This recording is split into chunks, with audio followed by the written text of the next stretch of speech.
Hey everyone, and welcome to The Explainer. Today, we're diving straight into the current market position of Sanofi, the French multinational biopharmaceutical giant. We're looking at a truly fascinating moment in time for this company as of August 2026. Right now, they're sitting at a massive crossroads, juggling some absolutely historic financial highs on one side and some incredibly daunting operational hurdles on the other. So let's unpack this and see exactly what's driving the market's reaction today.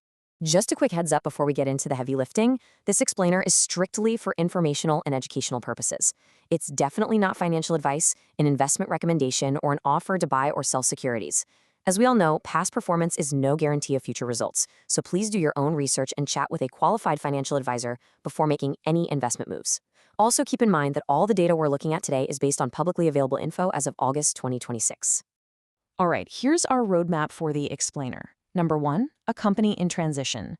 Number 2, record-breaking Q2 performance. Number 3, the Dupixent crown jewel. Number 4, pipeline and supply challenges. And finally, number 5, the Analyst consensus. Let's kick things off with Section 1, a company in transition, focusing on the new leadership at the helm. You see, Sanofi is an absolute behemoth. We're talking nearly 75,000 employees globally, pulling in about 45% of their revenue from the US alone. But what makes them so incredibly interesting to watch right now is this massive shift right at the top. Back in late April 2026, Belén Garijo stepped in as the new CEO. And wow, her strategic vision was crystal clear from day one. She immediately launched an accelerated transformation roadmap focused on commercial strengths and R&D improvements. And she's already appointed a brand new executive committee to make it happen. So they aren't just coasting on autopilot here. This is a massive corporate ship, and the new captain is aggressively turning the wheel to maximize value. Moving right along to Section 2, record-breaking Q2 performance, looking at their recent financial highs. Because when we talk about the bull case for Sanofi, the sheer momentum is kinda staggering. In their July 30th earnings report, they didn't just beat second quarter expectations. They absolutely crushed them. Sales hit 11.6 billion euros. They literally blew past the 11.2 billion estimate. That's a 17.8% growth rate at constant exchange rates. And the bottom line? Even better. Business earnings per share came in at 2.09 euros. That is a massive 33.3% jump, easily beating the 1.91 consensus. Gross margins expanded, operating income shot up nearly 36%. I mean, this financial engine is firing on all cylinders. And because of that stellar first half, management actually upgraded their full-year guidance for 2026. They're now projecting sales to grow by around 10% at constant exchange rates.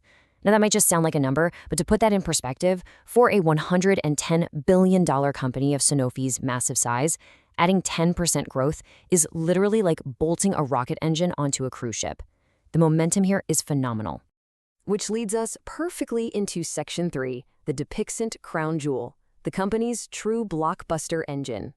You honestly cannot analyze Sanofi today without talking about this specific immunology blockbuster. Co-developed and co-commercialized with Regeneron, Dupixent is the undisputed engine behind those wild financial numbers we just looked at. In Q2 alone, Dupixent crossed a historic threshold, pulling in over 5 billion euros in a single quarter for the very first time, hitting 5.15 billion.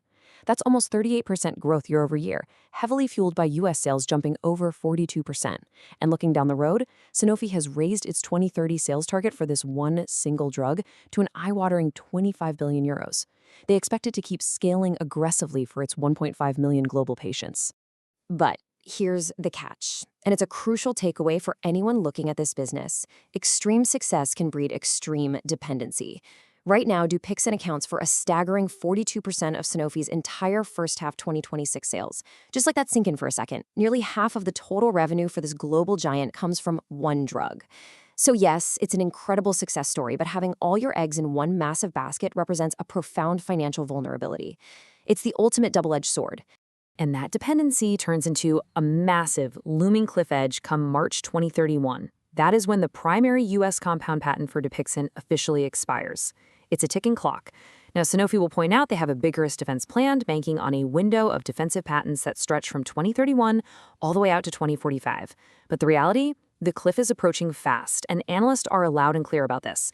Sanofi is under immense pressure right now to either develop or acquire new assets to replace this cash cow before they lose exclusivity. That looming 2031 deadline brings us sharply to Section 4, Pipeline and Supply Challenges, or what we can call the bear case reality. If Dupixent is the bright, shiny bull case, well, this is where the shadows fall.